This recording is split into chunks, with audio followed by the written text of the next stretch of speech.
ప్రభుత్వం అధికారంలోకి రావడానికి 6 గ్యారంటీలు 420 హామీలతో ప్రజల ముందుకు వచ్చింది.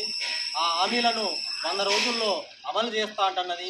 ఇప్పటికీ 2 సంవత్సరాలు అవుతున్నప్పటికీ ఇంకా అతిగతి లేదనే విషయాన్ని ఈ సందర్భంగా గుర్తు చేస్తూ ఉన్నా. అదేవిధంగా ఈరోజు వ్యవసాయంలో పెద్ద ఎత్తున యాంత్రీకరణ జరగడం వల్ల పని లేకుండా పోయింది. ఉపాధిలో కూడా చాలని కూలీ వస్తుంది. దాన్ని ప్రభుత్వం ఆలోచించి కూలీలకు 12,000 జీవనాభృతి ఇస్తున్నది. దాన్ని కూలీలు స్వాగతించి మీ ప్రభుత్వాన్ని ఏర్పాటు చేసుకోవడానికి సహకరించారు.